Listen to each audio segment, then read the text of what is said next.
Como é que um regime que parece estar sempre à beira do colapso consegue, ao mesmo tempo, espalhar tanto poder e tanto terror pelo mundo?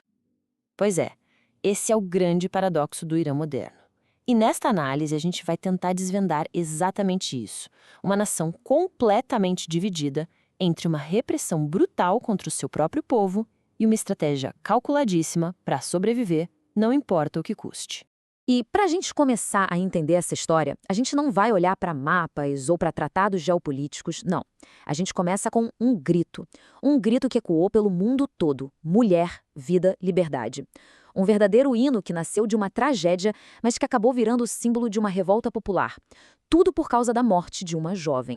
A morte de Dina Mahsa-Amini, que foi detida pela tal Polícia da Moralidade, foi o estopim de tudo. Foi a faísca que incendiou o país e deu início ao levante Mulher, Vida, Liberdade. Essa foi, sem dúvida, a maior onda de protestos da história recente do Irã. E ela expôs um abismo gigantesco entre o que o povo quer e a brutalidade do regime. E aqui a gente consegue ver o tamanho desse abismo, sabe? De um lado, você tem um povo que clama por coisas básicas. Um pouco de estabilidade econômica, liberdades civis, o fim da perseguição, enfim, dignidade. E do outro lado, qual é a resposta do regime? Má gestão, repressão cada vez mais violenta e controle religioso.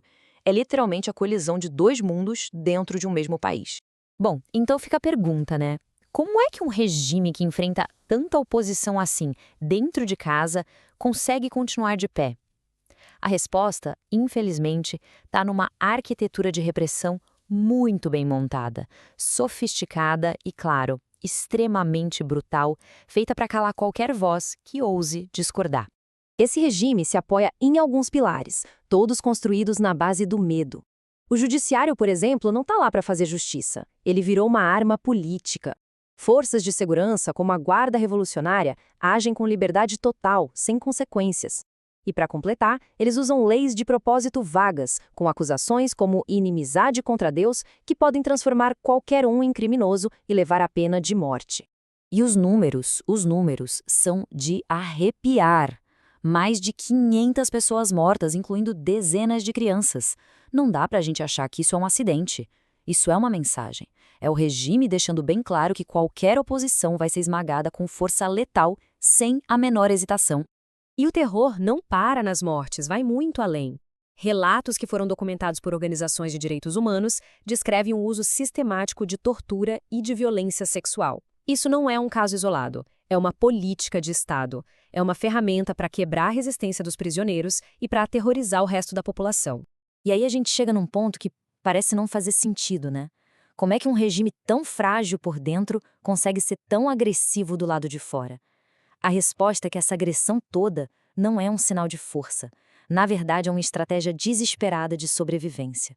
Olha, a política externa do regime iraniano não é impulsiva, não. Pelo contrário, é uma estratégia friamente calculada para garantir a própria sobrevivência. Tudo isso moldado pela história do país, pela ideologia e por uma sensação constante de que eles estão sob ameaça. O princípio básico do regime, desde a Revolução de 1979, é exportar a revolução. Mas o que isso quer dizer na prática? Não é sobre invadir países com tanques, é sobre criar uma espécie de profundidade estratégica, um cinturão de segurança com aliados e milícias leais que servem como uma barreira, absorvendo os ataques e mantendo os inimigos bem longe das fronteiras do Irã.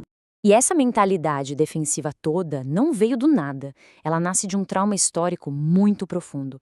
A memória de intervenções estrangeiras, o abandono que eles sentiram durante a guerra brutal contra o Iraque, tudo isso criou uma paranoia de que eles estão cercados. Na cabeça do regime, o mundo é hostil e o único jeito de sobreviver é sendo agressivo. E essa sensação de estar sempre sob ameaça leva ao regime a usar a sua ferramenta mais controversa e, com certeza, a mais perigosa de todas: o terrorismo patrocinado pelo Estado. O terror, para eles, não é um acidente de percurso, é a política oficial. E quem comanda essa orquestra toda é o Corpo da Guarda Revolucionária, o famoso IRGC. Mas olha, chamar eles só de exército é pouco.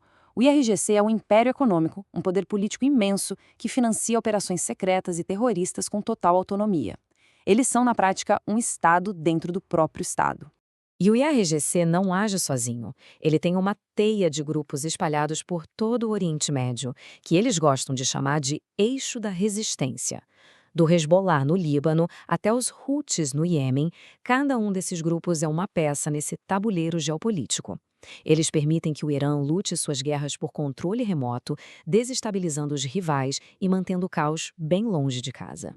É aqui que a gente vê o jogo duplo do regime. Por fora, o discurso é todo ideológico, sabe? É sobre libertar os oprimidos, destruir Israel, unir o mundo islâmico. Mas por trás dessa cortina de fumaça, a estratégia é puro pragmatismo militar. Usar esses grupos é mais barato, desgasta os inimigos e, o mais importante, evita uma guerra direta que o Irã sabe muito bem que não conseguiria vencer. Só que tem um problema. Essa mesmíssima estratégia que mantém o regime vivo é a que, ao mesmo tempo, está cavando a própria cova dele. Eles estão presos num ciclo, uma espiral de crise que uma hora ou outra pode não se sustentar mais. É um ciclo vicioso perfeito. Pensa comigo. Para controlar o povo, o regime usa a repressão. Essa repressão gera protestos no mundo todo. Para desviar a atenção, eles partem para a agressão externa. Essa agressão leva a mais sanções econômicas. As sanções pioram a crise, o que gera mais protestos, que por sua vez leva a mais repressão. Cada passo que eles dão para se salvar só aperta mais o nó no pescoço. E isso tudo nos leva ao beco sem saída estratégico do regime. A maior carta na manga que eles têm, que é a ameaça de fechar o Estreito de Hormuz e paralisar a economia mundial, é também a sua maior fraqueza. Se eles de fato usarem essa carta, seria um suicídio. Isso iria provocar uma resposta militar que o regime simplesmente não sobreviveria. E assim a gente termina com a grande questão que resume o equilíbrio frágil em que o mundo se encontra. O regime do Irã sobrevive um dia de cada vez, empurrando seu povo e a região inteira para cada vez mais perto do abismo.